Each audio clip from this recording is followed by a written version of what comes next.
না, বুঝিয়ে দিই। একটা ঘোষ রাতের বেলায় গাই দুয়াতে ঢুকেছে গোয়ালে, গাই মনে করে এড়ে গরুটাকে দুয়াতে গেছে, তখন দেখছে মুখটা গায়ের মতো গরুটা ইঁড়ে। কথা বুঝে এলো? তো আমাদের মতো দাড়ি টুপি লাগানো গাই মুখো হেলে অনেক মৌলবি বেরিয়ে গেছে, যার কোনো ডিগ্রি নাই, সে বলে দিচ্ছে হালাল। তার সার্টিফিকেটটা সার্টিফিকেট, তোমার কোন বাপের বেটা মৌলবি বলেছে আর কোন মাদ্রাসাওয়ালা বলেছে কেএফসি চিকেনটা হালাল, কোন জায়গায় জবাই হচ্ছে আমাদেরকে দেখাও, আর আমি আপনাদেরকে বলে যাচ্ছি খাবেন না। কথা বুঝে এলো না? এলো না? এবার যে খাবে আমার কথা শোনার পরে কিয়ামতের দিনে আপনি আপনার জবাব দিবেন, আমি আমারটা দেবো, আমি আমার আপনার জবাব দিতে যাব না। আমি বলবো আল্লাহ আমি দাওয়াত দিয়েছি, তারা কবুল করেন। এরপর যারা কেএফসির মালিক আছেন, যদি বলেন আপনার হালাল, আপনি ভিডিও জারি করুন, আমি ক্ষমা চেয়ে এলু কোথা থেকে আপনার মাংসটা আসছে। যদি আপনি এলাকার কোন মুসলিম দোকানদারের কাছ থেকে জবাই করেলেন, আলহামদুলিল্লাহ, আপনি যদি দেখেন এই কেএফসির রেস্টুরেন্টটায় যে মাংসটা আসছে সেটা আমার এলাকার একজন মুসলিম ভাইয়ের দোকান থেকে আসছে, আপনি নির্দ্বিধায় খাবেন, কোনো অসুবিধা নাই। কিন্তু যদি বলে কোম্পানি পাঠাচ্ছে আমরা বিক্রি করছি, 100% হারাম। কেন বলে দিই, আমার এলাকায় একটা শালিমার বলে কোম্পানি হয়েছে, শালিমার কোম্পানি, বিখ্যাত কোম্পানি। সেই শালিমার কোম্পানি শুধু মাংস এক্সপোর্ট করে, কিসের? পোল্ট্রি মুরগি। আপনাদের এলাকাতেও দেখবেন অনেক মুরগিওয়ালা গরম পানি রেখেছে, মেশিন আছে, মেশিন বেরোইছে না বেরোয়নি? লেখে নিয়ে যান, মুফতি সাহেবকে ডাকুন মাদ্রাসার। যদি মুরগিটা পাকিজা না করে, মানে ভেতরের নাড়ি বুড়ি 19-20 যদি না বার করে, আর ডাইরেক্ট যদি জবাই করার পরে মেশিনে ভরে দেয়, ওই মুরগির মাংসটা খাওয়া হারাম, খাওয়া যাবে না। আমি ফতোয়া দিলাম, আমার ফতোয়া মুফতি নিয়ে আসুন, কেটে দিবে, চ্যালেঞ্জ দিলাম, হারাম। কেন? ভেতরের মাল আগে বার করতে হবে, নারী ভুড়ি ভেতরে যে রক্ত আছে সব ঝেড়ে বার করে দিবে, পেছনটা কেটে তারপরে মেশিনে পরিষ্কার করলে জায়েজ আছে, কিন্তু তার আগে ভরে দিলে। ওই জন্যই তো আমি হাওড়া জেলায়, মেদিনীপুরে বিভিন্ন জায়গায় আমি পোল্ট্রি মুরগি খাই না, মেশিনে ভরে পরিষ্কার করে নিয়ে চলে এলো, ভেতরে মাল সব রয়েই গেল, একদম জায়েজ নাই। আপনি আমি যদি ফুল ফতোয়া দিই, আপনি কালকে আমাকে ফোন করবেন, আমার নম্বর পেয়ে যাবেন, নাইলে যার এই ইউটিউবারদের চ্যানেলগুলো খুঁজবেন, আমার নম্বর পেয়ে যাবেন, 62 95 97 25 20, এটা আমার নম্বর। আপনি হোয়াটসঅ্যাপে আমাকে দলিল দিবেন, কোন বাপের বেটা মুফতি বলেছে যে ভেতরে মাল থাকবে, ভেতরে নাড়ি ভুড়ি থাকবে, সব থাকবে, পেছনটা না কেটে পাকিজা না করে মেশিনে ভরে সেটাকে পরিষ্কার করে খাওয়া যাবে, এটা জায়েজ আছে। আমি বলছি শরীয়তে ইসলামে হারাম, চলবে না। আগে পাকিজা করে দেবে। মেয়েরা বাড়িতে আগে দেখবেন আগুনে পোড়াতো, পোড়ায় না, মুরগিটাকে ছাড়িয়ে কি করে পোড়ায়, গুটাটা পোড়ায় না, আগে ভেতরে মালগুলো বার করে নিয়ে তারপরে পোড়ায়। আমাদের দাদিরা করতো, আমাদের মারা করতো, এখন আমাদের বউরাও করে।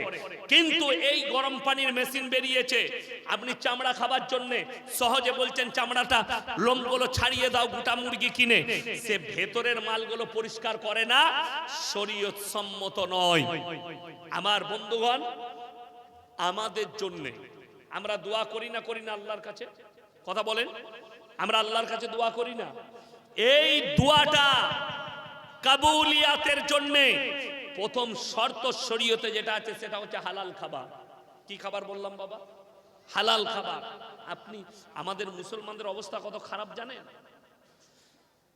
আমার বাড়ির কাছে দামি দামি বালির ঘাট, মুসলিমদের ছেলেরা লরি চালায়, ট্রাক চালায়, মেদিনীপুরে বালি আনতে যায়।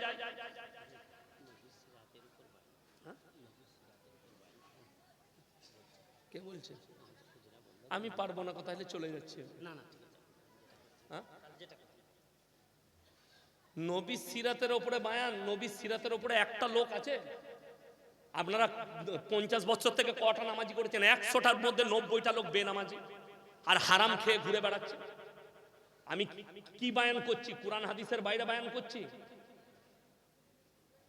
দ্বিতীয়বার বলতে আমি স্টেজ ছেড়ে পালিয়ে যাবো, আপনারা বায়ান করুন, আমাকে টাকা পয়সা লাগবে না, আমি বাড়ি চলে যাচ্ছি। কে নবী সিরাতের উপরে বায়ান করবে তাকে ডেকে নিয়ে আসুন। আগে আমাকে লিখে দিলেন না কেন? দাওয়াতই নিতাম না আপনাদের। আমি কারো গায়ে বোয়ানো লোক নয়, কারো কথায় আমি বক্তব্য দেবো না। যে শিক্ষকটা বলছে তাকে ডেকে নিয়ে আসুন, সে নবী সিরাতের উপরে বায়ান করবে। আগে বলেননি কেন আমাকে? তাহলে আমি কোনো কথাই বলতাম না, পেলেন তফসির করে দিতাম, এক পাড়া দিয়ে পালিয়ে যেতাম। কোরআনের তফসির শুনেন, আমি আর কোনো কথাই বলবো না। এরপর পেলেন তফসির শুনেন আপনাদিকে, বাস যে পারবেন হারাম খান, হালাল খান, যা ইচ্ছা যাবে তাই করুন, যা মন যাবে তাই করুন। নবী সিরাত শুনবেন তো শুনিয়ে দিচ্ছি।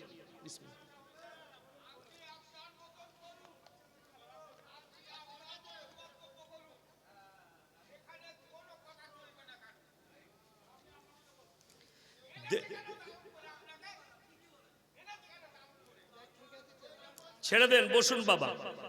যাই হোক আমার ভাই, অনুরোধ করছি, আমি যেগুলো বলছি এটা কি শরীয়তের বাইরে বাবা? এটা আপনাদের জন্য অনেক মূল্যবান কথা বলছি। আমি সেনসিটিভ আলোচনা করছি, এমনি আলোচনা করিনি।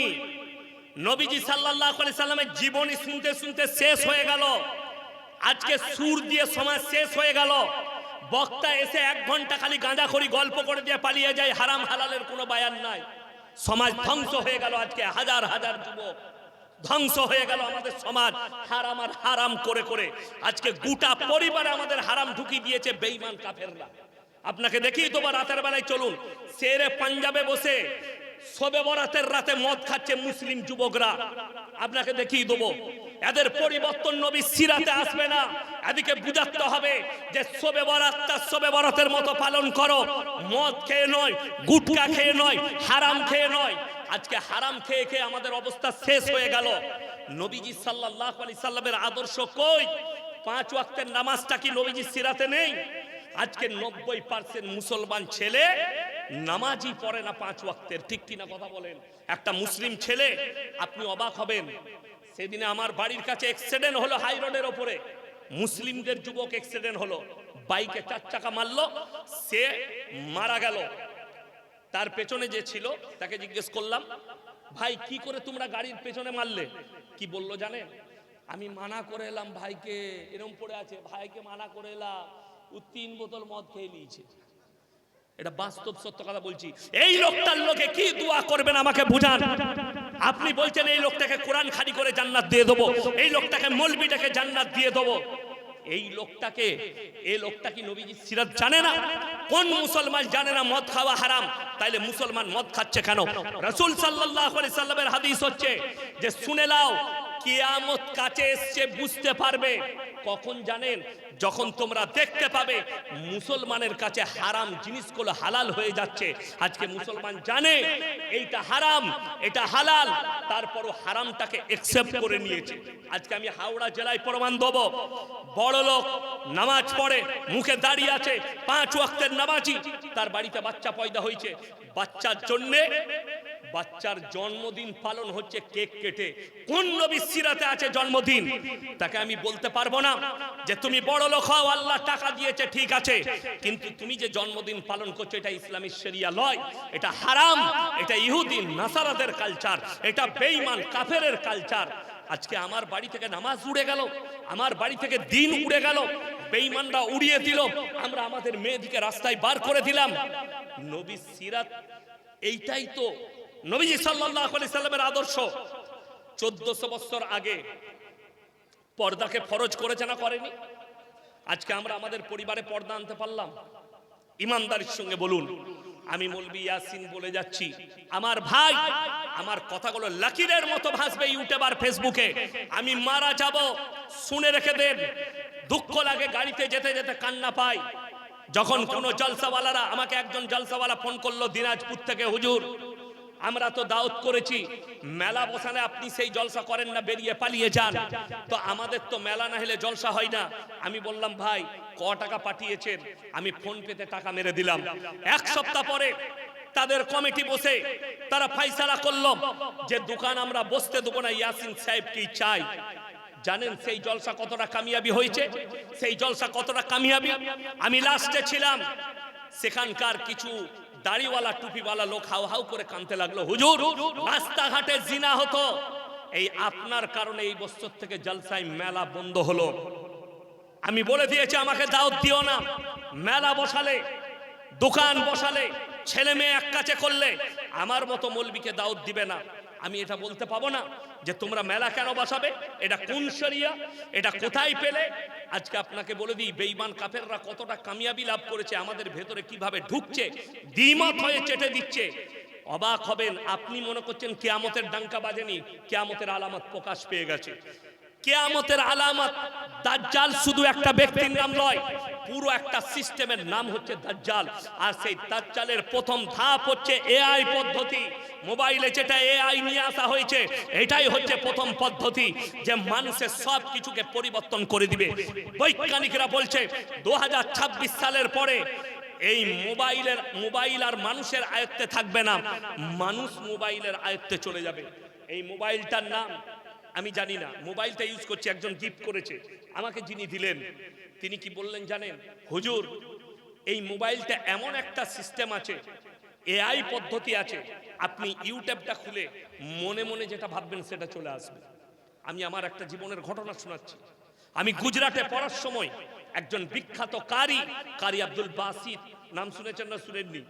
তিনার উস্তাদ কারি মাআতি, তার কিরাত আমি ইউটিউবে খুঁজেই যাই। ছোট ক্যাসেটে শুনেছিলাম, বার করতে পারি না, এত নাম সার্চ করি। আমি যেদিনে মোবাইলটা কিনলাম তার এক সপ্তাহ পরে আমি রাতের বেলায় মালদা থেকে জলসা করে ফিরছি, আর ইউটিউবটা খুলে আমার মনে হলো সেই কারি সাহেবের কিরাতটা যদি আজকে পেতাম, মনোমুগ্ধ হয়ে যেত, শুনতাম। বিশ্বাস করুন, 2 মিনিটের ভেতরে সেই কারি সাহেবের কিরাত আমার কাছে চলে এলো।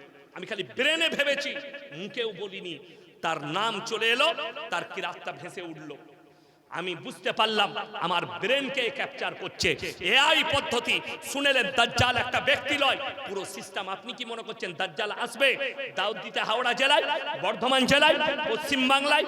না, তার সিস্টেমের দ্বারা সে গোটা পৃথিবীকে ক্যাপচার করবে, তার সৈন্য সামন্তর দ্বারা। রাসূল বললেন, তোমরা বুঝতে পারবে দাজ্জাল আসার সময় হয়েছে যখন মুসলমানরা তারা হারাম জিনিসগুলোকে হালাল মনে করে নিবে। আজকে একটা মুসলমানের কাছে নবীজি সুদকে হারাম বলল, মুসলমান হালাল মনে করে খাচ্ছে। আজকে নবীজি আল্লাহ তাআলা মদকে হারাম করেছে, মুসলমান হালাল মনে করে তার ব্যবসাও করছে, তার বিক্রিও করছে, তা পানও করছে। আল্লাহর রাসূল সাল্লাল্লাহু আলাইহি সাল্লাম গাঁজাকে হারাম করেছেন। সমস্ত কিছু নেশাগ্রস্ত জিনিস হারাম, আপনি ওগুলোকে হালাল মনে করে ব্যবহার করছেন। লটারির টিকিট ইসলামী শরীয়তে স্পষ্ট আছে হারাম, জুয়া হারাম, মুসলমান হালাল মনে করে সব ব্যবহার করছে। ঠিক বললাম না ভুল বললাম? আজকে কেন আমরা বাধা দিতে পারি না? যে লোকটা সুদ খাচ্ছে সেও মসজিদে এসে নামাজ মাথা ঠুকছে জুম্মায় একদিন, যে লোকটা লটারি কাটছে সেও মাথা ঠুকছে মসজিদে এসে। আমি অবাক হয়ে যাবেন, কেন? এরা একটা সুযোগ পেয়েছে যে অবশ্যই এই মৌলবীরা, এই হুজুররা দোয়া করে দিবে আমরা জান্নাতে চলে যাব যতই পাপ করি। আরে আমরা তো দূরের কথা, মৌলবী মোল্লা পীর ফকির তো দূরের কথা। তুমি একবার কোরআনটা খুলে দেখো, একবার হাদিসটা খুলে দেখো। রাসূল আকরাম সাল্লাল্লাহু আলাইহি সাল্লাম নিজের চাচাকে কলমা পড়াতে পারেনি, ঠিক কিনা? কথা বলে, চাচাকে পারেননি। আর আপনি কি করে ভাবলেন ইয়াসিন আপনাকে জান্নাতে নিয়ে যাবে? পাপ করার পরে পাপের সাগরে ডুবে আছেন, কি করে? আপনি আমাদের কথা ছেড়ে দেন। কোরআন সূরা আরাফ, কোন সূরা বললাম? সূরা আরাফ 8 পারা প্রথম পৃষ্ঠা, ফালানাসআলান্নাল্লাযীনা উরসিলা ইলাইহিম ওয়ালানাসআলান্নাল মুরসালিন। হে আমার নবী, বলে দাও পৃথিবীর মানুষকে কিয়ামতের দিনে মৌলবী মোল্লারা তো দূরের কথা, আমি নবী পয়গম্বর রাসূলকেও দাঁড় করাবো, তাদেরকেও জিজ্ঞাসাবাদ করব, কেমন করে তোমরা দাওয়াত দিয়েছো, মানুষের কাছে কিভাবে দাওয়াত পৌঁছেছো। আর তার উম্মতকেও জিজ্ঞাসাবাদ করা হবে, তোমরা কি করে গ্রহণ করেছো। আমার বন্ধুগণ, আমার ভাই, তাহলে আমার মতো মৌলবী কি করে বাদ যাবে, আপনার মতো সাধারণ কি করে বাদ যাবে? আল্লাহ হিসেব নেবেন প্রত্যেক জনের। যারা মনে করছেন ইয়াসিন সাহেব উপকারে আসবে, এই মৌলবী উপকারে আসবে, তারা খালি একটা দলিল শুনেলেন। আমার বন্ধুগণ, আমার সঙ্গে আপনাদের সম্পর্ক কিসের? দুটো সম্পর্ক, একটা বক্তা, একটা শ্রোতা, আর একটা শরীয়তি সম্পর্ক, দ্বীনি সম্পর্ক। এক মুমিন আর এক মুমিনের ভাই ভাই, জোরে বলুন সুবহানাল্লাহ। আপনারা, আমি, আপনি, আমরা একে অপরে ভাই ভাই, এই দুটো সম্পর্ক। আচ্ছা, আপনাদের সাথে কারোর আমার রক্তের সম্পর্ক আছে? বাপ আর বেটার সম্পর্ক কিসের? কথা বলে রক্তর। মা আর বিটির সম্পর্ক কিসের? রক্তর। আমার বন্ধুগণ, আমি বলিনি, কোরআন বলছে ইয়াউমা ইয়াফিরুল মারউ মিন আখি ওয়া উম্মিহি ওয়া আবি ওয়া সাহিবাতিহি ওয়া বানি লিকুল্লি মিরিম মিনহুম ইয়াউমাইদিন শানুন ইউগনি। হে আমার নবী, পৃথিবীর মানুষকে বলে দাও, কিয়ামতের দিনটা এত ভয়ঙ্কর হবে, স্বামী স্ত্রীর কাছে যাবে, স্ত্রী বলবে স্বামী ছিল না, স্বামী বলবে স্ত্রী ছিল না, বাপ বলবে বেটা ছিল না, বেটা বলবে বাপ ছিল না। কেউ কারুর জন্য সরষের দানা পরিমাণ উপকার করবে না। তাহলে আমি ইয়াসিন তোমার উপকারে কি করে আসবো? আমার বেটা বিটি আছে না নেই? আমার স্ত্রী আছে না নেই? আমি তোমার উপকার করব? চলুন আমার বন্ধুগণ, নামাজ সবাই 5 ওয়াক্তের পড়বো। হাত তুলে বলুন তো ইনশাআল্লাহ।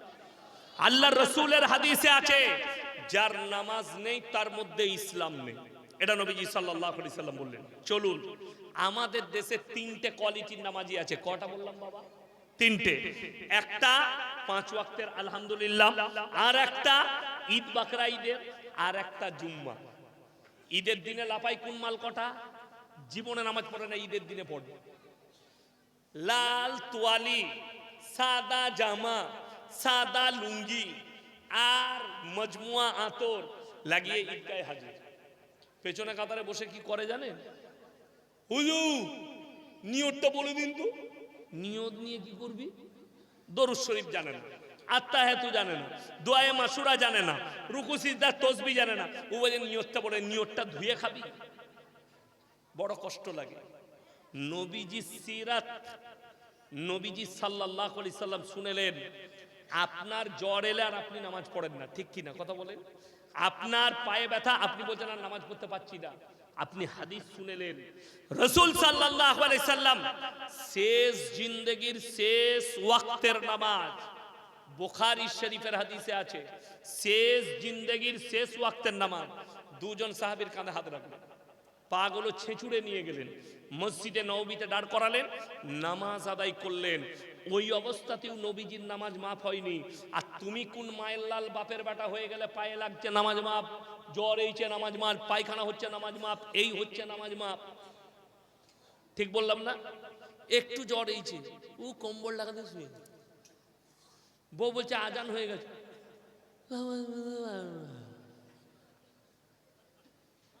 ওই অবস্থায় নামাজ পড়তে পারবে না। আর ভেবে দেখো, তুমি যাকে যার সিরাত মানতে চাইছো, সেই নবীজি শেষ ওয়াস্তাতেও পাগুলো ছেঁচুড়ে নিয়ে গেছে, দুজন সাহাবীর কাঁধে হাত রাখলেন।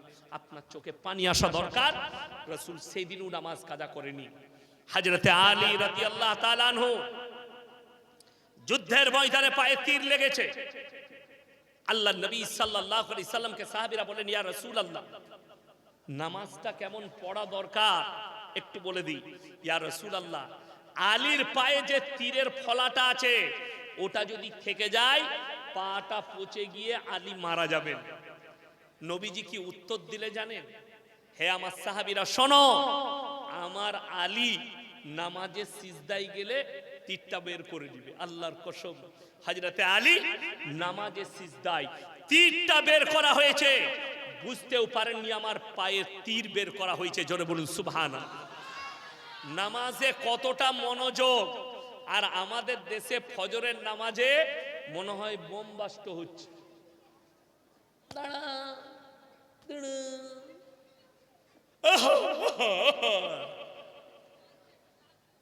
আপনি বলছেন নামাজ পড়ব, চুলকানি হচ্ছে, এই হচ্ছে।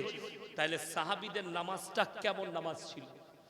ফজরের নামাজে ভুজালি মারা হয়েছিল কোমরে, হযরতে উমরে ফারুক রাদিয়াল্লাহু তাআলা আনহু। হযরতে উমরে ফারুক রাদিয়াল্লাহু তাআলা আনহু পড়ে রইলেন। সেই বেঈমান আটকিয়ে গেছে, সাহাবীরা এত ঘন দাঁড়াতেন, পালাতে পারেনি, বেরিয়ে ভাড়া পড়ে গেল। নামাজের পরে জানেন, হযরতে উমর জিজ্ঞেস করছেন, আমাকে কে ক্ষতবিক্ষত করলো, ছুরিটা কে মারলো? বলে বেঈমানের চল লুলু মেরেছে। হযরতে উমর বললেন, আল্লাহর কৃপায় আমাকে কোনো মুসলমানে মারেনি। এই সিরাতটা জানেন কি? এই সিরাতটা এইখান থেকে শিক্ষা নিতে হবে। আজকে আমরা একজন মুসলমান ভাই আর একজন মুসলমান ভাইকে হত্যা করি, একজন মুসলমান ভাই আর একজন মুসলমান ভাইয়ের ভালো দেখতে পারি না। পাশের বাড়ির একজন মুসলমান, সে ব্যবসা করে বড় লোক হচ্ছে, তার পাশে আমি বাস করি, আমার মনে মনে চিন্তা হচ্ছে ও কি করে ধ্বংস হয়। ঠিক বললাম না ভুল বললাম? তার লেগে আমরা দোয়া করি না। রাসূল বলেছেন, রাসূল সাল্লাল্লাহু আলাইহি সাল্লামের আদর্শ, এক মুমিন তুমি যদি নিজের মঙ্গল চাও তোমার ভাইয়ের জন্য তুমি দোয়া করো।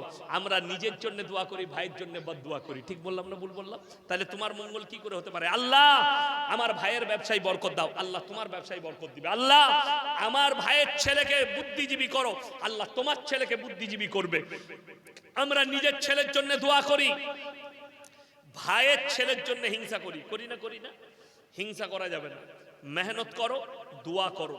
আমার বন্ধুগণ হাত তুলে বলুন তো, কোরআনের সাথে সবাই সম্পর্ক রাখবো ইনশাআল্লাহ? হ্যাঁ, কোরআনের সাথে সম্পর্ক রাখতে হবে। নামাজকে বলো না কাজ আছে, কাজকে বলো আমার নামাজ বাকি আছে। হার হালতে নামাজ পড়তে হবে। বেঈমানরা তাদের মেহনতে কিভাবে কামিয়াব হলো জানেন? তারা চাইলো মুসলমান যেন নামাজি না থাকে, বেনামাজি হয়ে যায়, তারা কামিয়াবি লাভ করেছে। মুসলমান যেন কোরআনের সাথে সম্পর্ক না রাখে, তারা যেন ছিন্ন হয়ে যায়, কামিয়াবি লাভ করেছে। আমাদের সঙ্গে কোরআনের সম্পর্ক নেই, আমাদের সঙ্গে নামাজের সম্পর্ক নেই। মসজিদের জন্য, মাদ্রাসার জন্য আপনারা লাখ লাখ টাকা দিচ্ছেন, মসজিদ বানাচ্ছে। আপনি কি ভাবলেন আমাদের দেশে যখন বাবরি মসজিদ ভেঙে গেল, হাজার হাজার মুসলমান যুবক মোবাইলে টুইট করছে, দুঃখ লাগছে আমাদের মসজিদ ভেঙে গেল। তুমি কাঁদছো মসজিদের জন্য, আর তোমার মসজিদ কাঁদছে তোমার জন্য। তুমি নিজের ঘরের পাশের মসজিদে জীবনে নামাজ পড়তে যাও না। এর থেকে দুঃখ আর কি হতে পারে? যে নবীজি বললেন যার মধ্যে নামাজ থাকবে না তার মধ্যে ইসলাম নেই।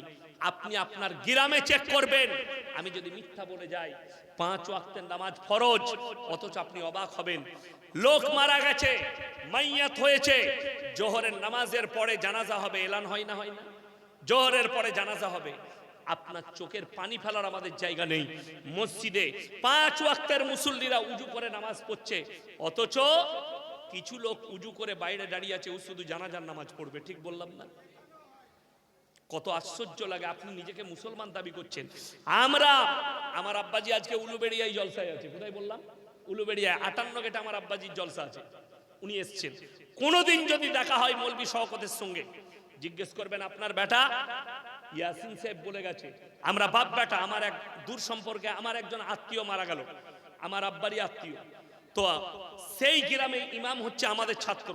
ফোন করলাম, এই জানাজা কখন হবে? বলে হুজুর আসরের পরে। ঠিক আছে, আসছি আমরা বাপ বেটা জানাজা পড়তে। আমার চাচারা গেছে, সব গেছে, আত্মীয় স্বজনরা। আমরা আসরের পরে গেলাম। আসরের আগে মসজিদে উজু করে বসলাম। বিশ্বাস করুন, আসরের নামাজটা পড়ে যখন বের হলাম, মসজিদের সামনে জানাজা হবে, বেরিয়ে দেখছি 4 কাতার লোক দাঁড়িয়ে আছে। নামাজি যারা 5 ওয়াক্তের তারা পেছনে, আর যারা জীবনে নামাজ পড়ে না সে হারামখোররা আগে। এটা যদি আমি মিথ্যা বলে থাকি, আল্লাহ যেন আমার জুবানকে বন্ধ করে দেয়। একদম বাস্তব সত্য কথা বলছি। নামাজ পড়ানোর সামনে দাঁড়িয়ে গেছে। সেটা গেল। যে জানাজার নামাজ পড়াচ্ছে বলছে অমুকের সন্তান এসছে, অমুক হুজুরের বেটা, তিনিও ফরজ নামাজ পড়েননি, জানাজা পড়াচ্ছে। আমি আর বেশি কিছু বলবো না, খুঁচিয়ে দিলে সব শেষ হয়ে যায়। ওই জন্য খুঁচাবো না, খালি এতটুকু ইশারা দিলাম। নামাজের পরে আমার ছোট চাচাও মাদ্রাসায় পড়েছে, হিফজ করেছে। আমার চাচা খুব গলা ভালো, আমার আব্বাজির ছাত্র, আমার ছোট চাচা। সে নামাজের পরেই বললে নামাজ আর হলো না। যে নামাজ পড়াইছে সেই তো নামাজ পড়েনি, ফরজ নামাজ, তাহলে নামাজ কি করে হবে? জানাজাটাই হলো না। চাচাকে থামালাম, ঝামেলা ঝঞ্ঝট করো না, এখানে যা হয়েছে ছেড়ে দাও, পালিয়ে চলো। আল্লাহ মাফ করুক এই সমাজকে। নামাজ পড়ে না মসজিদের সামনে। আপনার জানা আছে যদি কেউ জানাজার নামাজ ছেড়ে দেয় কোন রকমের গুনাহ নেই, জিজ্ঞেস করুন আলেমদিকে। আর কোন ব্যক্তি যদি জেনে শুনে ফরজ নামাজ কাজা করে, সে যেন গুনাহে কবিরা করলো, বড় গুনাহ। আপনি ভেবে দেখুন, আপনি চায়ের দোকানে বসে আছেন বাজারে, আর মসজিদে আজান হচ্ছে, 3 ঘন্টা আড্ডা মারছে, কিন্তু আল্লাহর কৃপায় 5 মিনিটের জন্য তার নামাজ আদায় করার সময় হয় না। তাকে দাওয়াত দিতে গেলে কি বলে জানেন? চাচা আমার তো সময় হচ্ছে না। ঠিক বললাম না ভুল বললাম? এই লোক জান্নাতে যাবে? এই লোক নবীর সিরাত শুনবে। আমার ভাই, নবীজির প্রথম সিরাত যেটা হচ্ছে, আপনি মুসলমান আর একজন অমুসলিমের মধ্যে সব থেকে বড় পার্থক্যটার নামই হচ্ছে নামাজ। কথাটা বুঝতে পারেন? একজন মুসলমান আর অমুসলিম, তাদের দুজনার মধ্যে পার্থক্যটা দাড়ি নয়, পার্থক্যটা চেহারা নয়, পার্থক্যটা লুঙ্গির নয়, পার্থক্যটা কাপড়ের নয়, পার্থক্য হচ্ছে নামাজের। মুমিন নামাজি হবে আর বেঈমান বেনামাজি হবে। আপনি নিজেকে নবীর উম্মত বলে দাবি করছেন, তাহলে আপনার নামাজ কোথায় গেল? আমি অনুরোধ করছি, নামাজ কেউ ছাড়বেন না তো? কচি কাঁচা সবাই জোরে বলুন ইনশাআল্লাহ। জানেন, আমার যারা কচি কাঁচা আছেন, একজন 15 বছরের যুবক, 12 বছরের যুবক, 12 বছরের যুবতী, পৃথিবীতে তার সব থেকে বড় দুশ্মন কে? ওই মা বাপটা হচ্ছে তার সব থেকে বড় দুশ্মন। ছেলের ঘুমের ডিস্টার্ব হবে বলে ফজরের নামাজে তাকে তুলে না। 12 বছর বয়স হয়ে গেছে, 10 বছর হয়ে গেছে, নামাজ ফরজ, সেই বাচ্চাকে আপনি নামাজে তুলছেন না। আপনি মনে করছেন আমার ছেলের ঘুমের ডিস্টার্ব হবে, তুলছেন না। আরে ভাই, পকেটে চকলেট রাখুন, চকলেট। আমার পকেটে এখনো চকলেট ভরা আছে মনে হয় একটা। প্রত্যেক দিন আমি দোকানে একটা করে চকলেট কিনি। আমি যখন বাড়ি ঢুকি 3টে 4টা 3:30 বেজে যায়, আমার বড় বিটিকে ধরিয়ে দিই, এই আফিফা চকলেট নাও, যাতে তার ঘুমটা ভেঙে যায়, সে নামাজটা আদায় করতে পারে। আপনি গালে হাত দিয়ে, গালে চুমু খেয়ে আপনার সন্তানকে উঠান, উঠে পড়ো তো, নামাজটা পড়ে লাও। আপনি জানেন, এই মাদ্রাসার শিক্ষক দিকে জিজ্ঞেস করুন, আমরা মাদ্রাসায় হিফজের যারা ছাত্র হয়, যারা হাফেজ ছেলে হয়, ফজরের আগে তাদের সবক শোনা হয়। কেন জানেন? ফজরের আগে ব্রেনটা খালি থাকে, যা দিবেন ঢুকে যাবে, বাচ্চা ছেলে ঢুকে যাবে। আপনার সন্তানকে আপনি ফজরের সময় উঠান, নামাজ কাজা করবেন না। মুকাদ্দাস কিতাব হচ্ছে কোরআন। আপনার ছেলে ডাক্তার হোক, মাস্টার হোক, প্রফেসর হোক, ইঞ্জিনিয়ার হোক, নেতা হোক, সব হবে। আল্লাহর কসম করে বলছি, যদি দিন না থাকে আমার আল্লাহর কাছে কোনো মূল্য নেই। কে বলল ছেলেকে খালি হাফেজ আলেম করতে হবে? আপনার ছেলের বয়স 7 বছর, দেন মাদ্রাসায়। 3 বছর লাগবে হাফেজ হতে। ক বছর বললাম? 3 বছর। 7 আর 3 কত বয়স হলো? 10। 10 বছরে হাফিজে কোরআন। ভালো কোনো ইংলিশ মিডিয়াম, ভালো কোনো স্কুলে কনভেন্টে দেন। সেই ছেলেটা এরপরে ডাক্তার হোক, মাস্টার হোক, প্রফেসর হোক, ইঞ্জিনিয়ার হোক, সে কোনোদিন ঈমান হারা হবে না। ঠিক বললাম না ভুল বললাম? কে বললো হাফেজ হওয়ার পরে ডাক্তার হওয়া যাবে না? কে বললো যে হাফেজ হওয়ার পরে মৌলবি আপনার ব্যারিস্টার হওয়া যাবে না? কে বললো আপনাকে প্রফেসর হওয়া যাবে না, আইপিএস হওয়া যাবে না? সব হওয়া যাবে হাফিজে কোরআন। আমি যখন জীবনে প্রথম গুজরাটে যাই, তো সুরাট টাউনে যাব আমি ঘুরতে, বৃহস্পতিবার। একটা অটোই চাপলাম, 3 চাকা অটো হয় না, সেই অটোই চাপলাম। তো যে অটো চালাচ্ছে সে বলছে क्या पढ़ते हो? गुजराती। हम बोले हिफ्स करता हूँ। बोले कितना पारा हुआ? 10 पारा। बोले एक काम करो, यूसीकुमुल्लाहु फी औलादिकुम लिज़्ज़करि मिस्लु हज़्ज़िल उनसायैन पढ़ो, सूरा निसा। हम बोले आपको कैसे पता? बोले यार मैं हाफिज कुरान हूँ, रमजान में तरावी सुनाता हूँ और पूरे साल ऑटो चलाता हूँ। ये तो कारोबार करके खाना, तो ये तो रसूल का सुन्नत है, कारोबार करना। जोड़े बोलूं सुभान अल्लाह। से ऑटो চালাচ্ছে কিন্তু হাফিজে কোরআন, পুরো বছর অটো চালায়, রমজান মাসে তারাবি শুনায়, কোনো অসুবিধা নাই। তার ওয়াজাকাতা ঠিক থাকবে, নামাজ ঠিক থাকবে, সব ঠিক থাকবে, সে কোনোদিন বেঈমান হবে না। আমার বন্ধুগণ, আপনারা দেখতে পেলেন এই 3টে বাচ্চার মাথায় মুকুট চামানো হলো। এই মুকুট আজকের নয়, এরা তো খালি স্যাম্পেলটা দিল মুকুটের। কিয়ামতের দিনে আল্লাহ তাআলা এমন একটা মুকুট দিবে যার জ্যোতিটা সূর্যের আলোর থেকেও বেশি হবে। জোরে বলুন সুবহানাল্লাহ। আমার বন্ধুগণ, মাথায় রাখবেন। লাস্টে বলি, আপনারা বেঁচে আছেন, আমরা বেঁচে আছি তো, জীবনে 3টে সাদকা দুনিয়াতে করে যাবেন, কিয়ামতের সকাল পর্যন্ত কবরে শুয়ে শুয়ে নেকি পাবেন। কটা বললাম বাবা? 3টে। নাম্বার 1, সেটা হচ্ছে নেক সন্তান তৈরি করে রেখে যান। আপনি মরে যাওয়ার পরে আপনার কবর জিয়ারত করবে, আপনার জন্য দোয়া করবে, আপনার জন্য দান খয়রাত করবে, নেক সন্তান। নাম্বার 2, নিজের জন্য আপনি সাদকায়ে জারিয়া করে যান। মাদ্রাসা মসজিদে নিজের নামে সাদকায়ে জারিয়া, আপনি কবরে চলে যাবেন, কিয়ামতের সকাল পর্যন্ত শুয়ে শুয়ে আপনি নেকি পাবেন। নাম্বার 3, খায়রুকুম মান তাআল্লামাল কুরআনা আল্লামাহু, যারা ইলম হাসিল করে অপরের কাছে পৌঁছে দেয়। এই যে আমি বক্তব্য দিলাম, আপনি হারাম হালাল যেটাই শুনলেন আপনার পরিবারের কাছে পৌঁছান, প্রতিবেশীর কাছে, বন্ধুর কাছে, তার কাছে আপনি পৌঁছাবেন, আপনি সাদকার নেকি পাবেন, আমিও সাদকার নেকি পাবো। এইভাবে ইলমটা যত ছড়াবে সাদকার নেকি। আজকে যে তালিব ইলমরা এই মাদ্রাসায় পড়াশোনা করছেন, এই শিক্ষকরা শুধু সাদকার নেকি পাবে না, এই মাদ্রাসার সেক্রেটারি ক্যাশিয়াররা শুধু নয়, যারা আপনাদের টাকা এই মাদ্রাসায় যুক্ত হয়েছে, 1 টাকা যদি দিয়েছেন, তিনিও এই সদকার মালিক হবেন। কিয়ামত পর্যন্ত আপনি নেকি পেতে থাকবেন। আমার বন্ধুগণ, কোরআনে অপর জায়গায় আছে, 3টে ব্যক্তি যদি হাত পাতে তাদের হাতকে জীবনে ফিরিও না। এই 3 জনের দোয়াকে আল্লাহর সঙ্গে সঙ্গে কবুল করে নেয়। জোরে বলুন সুবহানাল্লাহ। নাম্বার 1, ওয়া আতিদাল কুরবা, তোমার কাছের গরিব সে যদি হাত পাতে তার হাতকে জীবনে ফিরিও না। কেন? তুমি 10 টাকা দান করতে পারলে মনে মনে ভাববে আল্লাহ আমাকে দেনেওয়ালা বানিয়েছো, আমাকে হাত পাতনেওয়ালা বানাবে। নাম্বার 2, ওয়াল ইয়াতামা ওয়াল মাসাকিন, এতিম আর মিসকিন যদি হাত পাতে তার হাতকে ফিরিও না। ওয়াবনাস সাবিলি ওয়ালা তুবাদদির তাবদীরা, আর মুসাফির যদি হাত পাতে তার হাতকে ফিরিও না। এই 3 জন যদি দোয়া করে আল্লাহ কবুল করে নেয়। এর পরের আয়াতটা, যারা মালদার আছেন, যাদেরকে আল্লাহ মাল দিয়েছে, পয়সা দিয়েছে, তাদের জন্য সাবধান বাণী, ইন্নাল মুবাদদিরিনা কানু ইখওয়ানাশ শায়াতিন ওয়া কানাশ শাইতানু লিরাব্বিহি কাফুরা, যারা অপব্যয়কারী হবে আল্লাহ তাদেরকে শয়তানের ভাই বলেছেন। অপব্যয় কি? আল্লাহ মাল দিয়েছে, আপনার হালাল টাকা আপনি হারাম জায়গায় খরচ করবেন, জুয়াতে, লটারিতে, সুদেতে, মদেতে, গাঁজাতে, গান বাজনায়। অপব্যয় এটাকে বলা হয়েছে। আপনি যদি একটা দানাকে অপব্যয় করেন আল্লাহর কাছে হিসেব লাগবে। ওই জন্য নবীজির সুন্নত হচ্ছে প্লেটে যতটুকু পারবে ততটুকু খাবার লাও। আমি গাড়িতে আস্তে আস্তে দেখছিলাম, বাংলাদেশের কিছু শয়তান আছে, মানে কুত্তার মতো খাচ্ছে, কুত্তার মতো। সামনে খাঞ্চা লাগিয়েছে, ডিম পিম মাংস,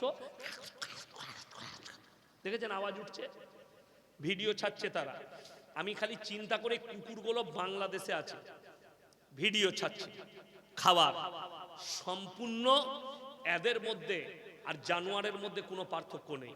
এমনকি আপনাকে বলে দিই, আল্লাহ আপনাকে টাকা দিয়েছে, আপনি হোটেলে খাচ্ছেন, আপনি ভালো মন্দ খান, অবশ্যই খাবেন, আপনি আপনার বাড়িতে ভালো মন্দ খাবেন। অনেকজন কি করে ভালো মন্দ ছবিগুলো ছাড়ে না, নিষেধ আছে শরীয়তে। এমনকি আপনি বাজার থেকে যদি একটা মাছ কিনেন, ইলিশ মাছ কিনেছেন, মাছটাকে কেটে ঝুলিয়ে নয়, কেটে কালো ক্যারিতে ভরে নিয়ে আসুন, থলিতে ভরে নিয়ে আসুন। কেন? যদি রাস্তায় একটা গরিব মানুষের ছেলে দেখে, তার যদি মনে মনে হয় ইলিশ মাছটা আমাদের ঘরে মা আনলে হতো না, একটু এনে আমাকে খাওয়াবে না ইলিশ মাছ, অথচ ইলিশ মাছটা 2000 টাকা কিলো, তার বাপের কিনে খাওয়াবার ক্ষমতা নেই। ওই জন্য ইসলাম এত সুন্দর যে তোমার ব্যবহারে, আখলাকে, চরিত্রে যেন কেউ কষ্ট না পায়।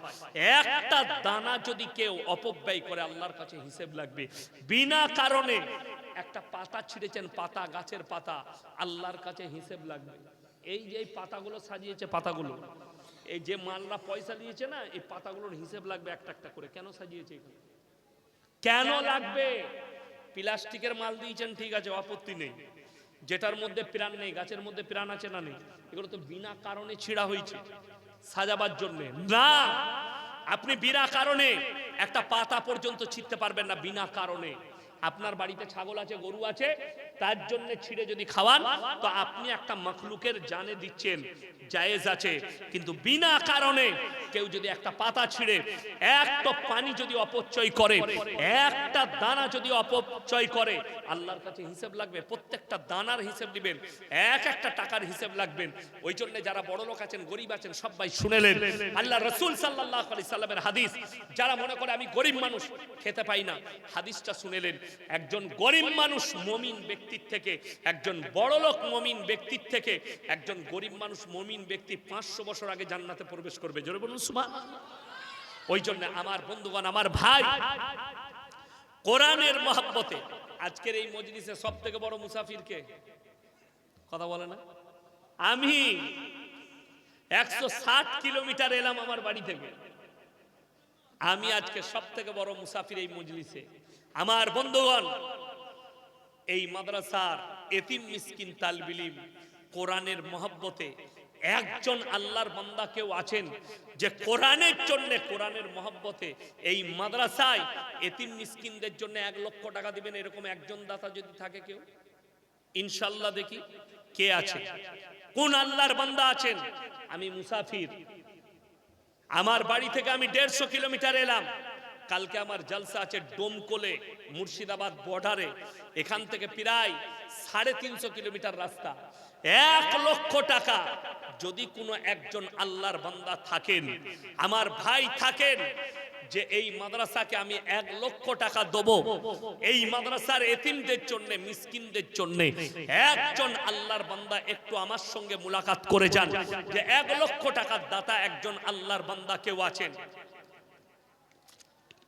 আলহামদুলিল্লাহ, একজন আল্লাহর বান্দা কেউ নেই, কোন আল্লাহর বান্দা নেই যে 1 লক্ষ টাকা দিবেন। একজন আল্লাহর বান্দা আল্লাহ দিয়েছে, আল্লাহর রাস্তায় খরচ করবেন। নবীজি সাল্লাল্লাহু আলাইহি সাল্লাম বলেছেন, জাকিরা, গচ্ছিত সম্পদ মানুষ কিয়ামতের দিনে কাঁদতে লাগবে। আমি যদি আরো কিছু বেশি দান করতাম, আমার জন্য আজকের দিনে মঙ্গল হতো। তাই আমার বন্ধুগণ, আমার ভাই, 1 লক্ষ টাকার দাতা একজন কেউ আছেন? কোন আল্লাহর বান্দা 1 লক্ষ টাকা দেবেন ইনশাআল্লাহ এই মাদ্রাসা, এই কোরআনের মহব্বতে, এতিম মিসকিন হাফিজে কোরআনদের মহব্বতে কে আছেন? আমার কোন ভাই আছেন? মাত্র 1 লক্ষ টাকা দিবেন। একটু তাড়াতাড়ি হাত তুলেন ইনশাআল্লাহ। কে আছেন? কোন আমার ভাই আছেন? মাত্র 1 লক্ষ টাকা বলেছি, কেউ নেই একজন আল্লাহর বান্দা? আমার ভাই একটু আমার সঙ্গে মুলাকাত করে যান যে 1 লক্ষ টাকা দেবেন। আব্বা চলে গেছেন, মা চলে গেছেন, আত্মীয় স্বজন চলে গেছেন, আমরাও চলে যাব, তাদের জন্য 1 লক্ষ টাকা। এই রকম একজন আল্লাহর বান্দা কেউ নেই, কোন আমার ভাই নেই। দিনদার ভাই, আল্লাহ মাল দিয়েছে, সম্পদ দিয়েছে, একজন আল্লাহর বান্দা একটু হাত তুলেন ইনশাআল্লাহ যে 1 লক্ষ টাকা দিবেন। একটু দেখি ইনশাআল্লাহ কে আছেন, কোন আমার আল্লাহর বান্দা আছেন? মাত্র 1 লক্ষ টাকা চেয়েছি, কেউ নেই। এই হাওড়ার মতো জেলায় আমার মনের আশা যে আমি অন্যান্য জেলায় বলতে পারবো একজন ব্যক্তি হাওড়ার অমুক মাদ্রাসায় গিয়েছিলাম, 1 লক্ষ টাকা দিয়েছে। এরকম একজন আল্লাহর বান্দা কেউ আছেন? কোন আমার ভাই আছেন? যদি না হয় আমি বলবো 50,000 টাকা কেউ আছেন? একজন আল্লাহর বান্দা মাত্র 50,000 বলেছি, তার হাফ বলেছি। যদি কেউ থাকেন, কোন আমার আল্লাহর বান্দা থাকেন 50,000, একজন বলুন ইনশাআল্লাহ দেখি। 50,000 টাকা কে আছেন? কোন আমার আল্লাহর বান্দা আছেন? মাত্র 50,000 বলেছি, একজন আল্লাহর বান্দা, মাত্র 50,000 টাকা। আল্লাহর নবী সাল্লাল্লাহু আলাইহি ওয়াসাল্লাম মক্কা নগরীতে খালি এলান করলেন, ওয়ামা ইউকরিদুল্লাহ কারদান হাসানা, আল্লাহর রাস্তায় কে কি দান করবে বলো? আল্লাহর নবী সাহাবীরা নিজেদের জানের মালের কুরবানি করে দিয়েছেন। আজকে আপনাকে জান দিতে হবে না, আপনি খালি মালের কুরবানি করবেন, আপনি অতটাই নেকি পাবেন। আমার বন্ধুগণ, একজন আল্লাহর বান্দা কেউ আছেন 50,000 টাকা দিবেন আল্লাহর ওয়াস্তে, পরকালের জন্য, মরণের পরের জন্য। একজন আল্লাহর বান্দা একটু হাতটা তুলে ওয়াদা করুন, একটু মুলাকাত করে যান যে ইনশাআল্লাহ এই মাদ্রাসা এতিম মিসকিনদের জন্য 50,000 টাকা দিবেন। এরকম একজন আল্লাহর বান্দা কেউ আছে? কোন একজন আল্লাহর বান্দা কেউ নেই? ইনশাআল্লাহ দেখি। মাত্র 50 বলেছে, হাফ। একজন বলুন কেউ, দেখি কে আছে কোরআনের মহব্বতে, পরকালের মহব্বতে, মরণের পরের জিন্দেগির জন্য মাত্র 50,000 বলেছি।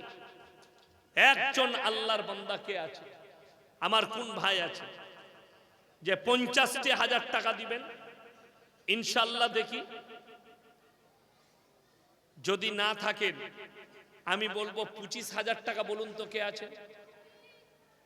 মাত্র 25,000 বলেছি। 25,000 টাকা হাত তুলেন তাড়াতাড়ি, কে আছে? কই, কি নাম? মাশাআল্লাহ, নারায়ে তাকবীর। আমাদের হাসান ভাই, উনি 1 নম্বরে নিয়ত করলেন 25,000 টাকা দিবেন। আল্লাহ তাআলা ভাইয়ের ইজ্জতে বরকত দেখ, বলুন আমিন। আল্লাহ উনার পূর্বপুরুষকে আল্লাহ জান্নাতি করুক। আমার ভাই হাসান ভাইয়ের জুড়ি হবার জন্য 2 নম্বর 25,000 টাকাটা কোন আল্লাহর বান্দা আছেন? 2 নম্বরটা কে আছেন? আমার কোন আল্লাহর বান্দা আছেন 2 নম্বর 25,000 টাকাটা? একটু তাড়াতাড়ি বলি। 2 নম্বরটা কে আছেন? আমার কোন আল্লাহর বান্দা আছেন? 2 নম্বর ভাইটা কোন আল্লাহর বান্দা আছেন? 2 নম্বরটা একটু তাড়াতাড়ি হাত তুলি ইনশাআল্লাহ, তাড়াতাড়ি বলি। 2 নম্বরটা, 1 নম্বর হয়ে গেছে 25,000। 2 নম্বর 25,000টা কে আছেন? কোন আমার আল্লাহর বান্দা আছেন?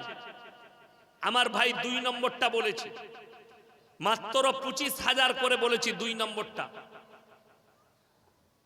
আর একজন ভাই উনার জুড়ি হবার জন্য 25,000 টাকা, একটু তাড়াতাড়ি হাত তুলেন ইনশাআল্লাহ।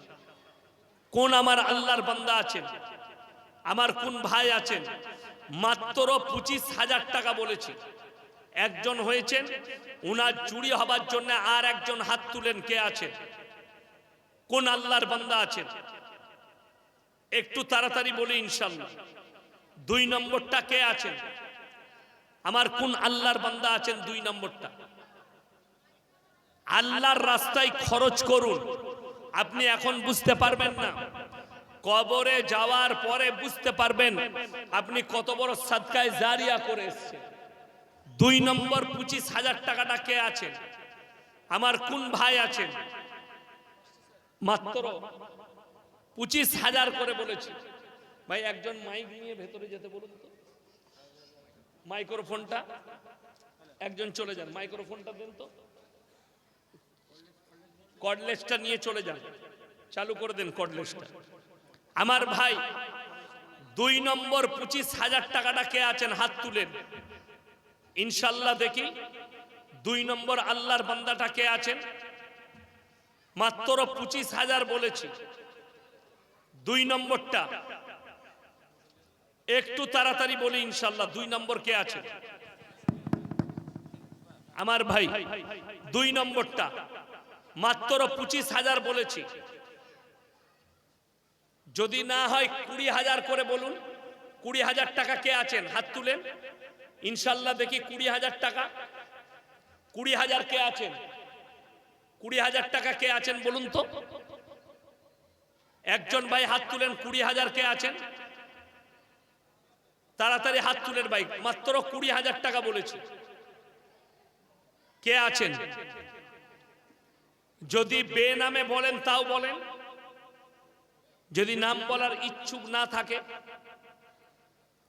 আমার ভাই মাত্র 20,000 বলেছি। আপনি এখন কিছুই বুঝতে পারবেন না।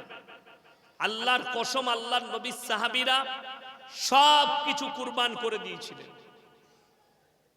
তারপরে ইসলাম এত দূর পৌঁছেছে।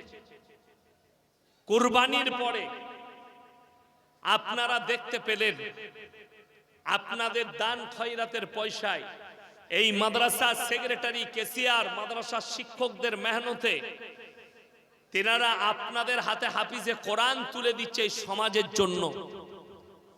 এই মাদ্রাসাকে আরো উন্নতি করার জন্যই আপনাদের হেল্পের প্রয়োজন। আমার ভাই 20,000 টাকাটা কে আছে? একজন আল্লাহর বান্দা, মাত্র 20,000 বলেছি, একটা 25,000 হয়েছে। 20,000 টাকাটা কে আছে? আমার কোন আল্লাহর বান্দা আছে? একটু তাড়াতাড়ি হাত তুলি ইনশাআল্লাহ। মাশাআল্লাহ, নারায়ে তাকবীর। একজন বেনামে একজন ভাই, তিনি 20,000 টাকা দিবেন। আল্লাহ তার দানকে কবুল করুক, নেক নিয়তকে আল্লাহ পুরো করুক, কারোবার আল্লাহ বরকত দেখ, পূর্বপুরুষকে আল্লাহ জান্নাতি করুক। নাম্বার 2 কে আছে? টিঙ্কু মোল্লা ভাই, 20,000 টাকা। মাশাআল্লাহ, আল্লাহ দানকে কবুল করুক, নেক নিয়তকে আল্লাহ পুরো করুক, কারোবার আল্লাহ বরকত দেখ। আমার ভাই 2 জন হয়েছে। 3 নম্বর 20,000 টাকাটা কে আছেন? 5 জন দেন। 3 নম্বরটা কে আছেন? আমার কোন আল্লাহর বান্দা আছেন? 3 নম্বর 20,000 টাকাটা ইনশাআল্লাহ দেখি 3 নম্বরটা কে আছেন? যদি বেনামে বলেন তাই বলেন, যদি নাম বলতে ইচ্ছুক না থাকেন। 2 জন হয়ে গেছে 20,000 করে। 3 নম্বরটা কে আছে? সাবির শেখ 20,000। মাশাআল্লাহ, নারায়ে তাকবীর। সাবির শেখ 25,000। হাবিব শেখ, সাবির শেখ। সাবির শেখ 25,000। আর একটা কি বললেন? ওইটাই 25 না আরো একটা আছে 20? ওটাই। মাশাআল্লাহ, দেখুন দুটো 25 দুটো 20 হলো। আমি বলবো 3 নম্বর 20টা কে আছেন? 3 নম্বর 20,000 টাকাটা কোন আল্লাহর বান্দা আছেন? একটু তাড়াতাড়ি বলি, 3 নম্বরটা কে আছেন? কোন আল্লাহর বান্দা আছেন? মাত্র 20,000 করে বলেছি। 3 নম্বর আল্লাহর বান্দাটা কে আছেন? আমার কোন ভাই আছেন? তাড়াতাড়ি হাত তুলেন ইনশাআল্লাহ। যদি কেউ বেনামে দিতে চান তাও বলুন, নাম বলার ইচ্ছুক না হলে। 2 নম্বর হয়ে গেছে ভাই, কোরআনের মহব্বতে, এতিম মিসকিনদের মহব্বতে আপনি আপনার নামাজ, আপনার আমল সব কামিয়াব হয়ে যাবে কিয়ামতের দিনে। তাই আমি বলবো 3 নম্বর 20,000 টাকাটা কে আছে? 3 নম্বরটা একটু আল্লাহর ওয়াস্তে বলি, 3 নম্বর 20,000 কোন আমার আল্লাহর বান্দা আছেন? একটু তাড়াতাড়ি হাত তুলি ইনশাআল্লাহ। তাড়াতাড়ি বলি ভাই, 3 নম্বরটা কে আছেন? 20,000 টাকাটা একটু পরকালের মহব্বত নিয়ে বলি, কোরআনের প্রতি মহব্বত নিয়ে বলি। 3 নম্বর 20,000 টাকাটা কে আছে? আমার কোন আল্লাহর বান্দা আছেন? 3 নম্বর 20,000 টাকাটা একটু আল্লাহর ওয়াস্তে বলি ভাই, তাড়াতাড়ি বলি। 3 নম্বরটা কে আছেন? আমার ভাই 3 নম্বরটা তাড়াতাড়ি বলুন। এজাজুল মোল্লা। মাশাআল্লাহ, মিরাজুল মোল্লা ভাই। এজাজুল মোল্লা। এজাজুল মোল্লা, মাশাআল্লাহ, 20,000 টাকা। 3 নম্বর হয়ে গেল। আমার ভাই 5 ওয়াক্তের নামাজ আছে, ফজর, জোহর, আসর হলো, মাগরিব আর ঈশা আর 2 জন লাগবে, 20,000 করে। তো আমি বলবো এই মাগরিবের নামাজে 4 নম্বরটা কে আছে? 4 নম্বর আল্লাহর বান্দা 20,000 টাকা।